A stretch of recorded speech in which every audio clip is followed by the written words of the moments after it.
na nga, nagbabiyahe na kami papunta ng Malaho Beach. At syempre, nadaanan namin dito ang crossing ng Oquendo. So dito kami dumaan sa bridge na papunta ng Malahong. So grabe, andito na makalik-halik pa sa aking likod. At sabay pa kagat yung tinga ko.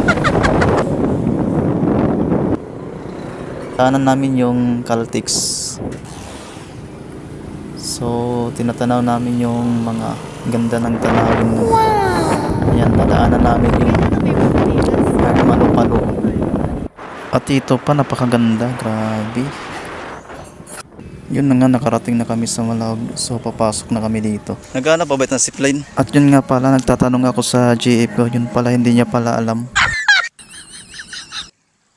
At syempre, vlogger tayo. Kailangan natin ipakita yung mukha. Ngani. Kasi nga iyan ko sa'yo muna. At dito nadanan ko ang kabatch ko. Idol! Wow! Habang naglalakad kami dito, panitingin sa amin ang mga naliligo dito dahil artista daw kami. At ayan na nga, nagmamadali dahil excited na daw siya. At dito naman may nakita siyang maliit na isda. Kaya naman napatitig siya dito. Dahil sobrang dami ng mga isda. Grabe, napakalamig ng tubig dito sa Malahong Beach. Kaya kung sinong gustong maligo dito, punta na kayo dito sa summer dito sa Calbayog City, Malahong Beach. At dito na nga nagsisimula na kami magtampisaw ng tubig dahil napakasarap daw ng tubig dito. Nakikipaglaro pa yung GF ko dito.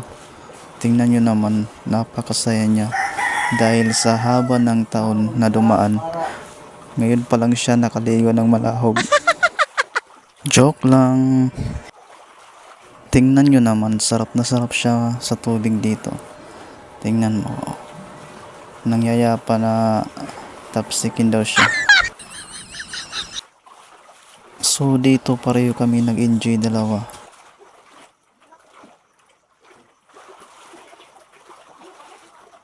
At dito may paturo-turo pa siya. O, tingnan nyo naman. Habang naliligo kami dito, kumakain kami ng chicheryas. At ito, naghati-hati na kami dyan sa baon namin para kainin na namin. Kasi yung GF ko nang yaya na kakain na daw kasi ginugutom na siya. Napatitig siya sa tubig dyan kasi marami dang maliliit na isda sa tabi niya.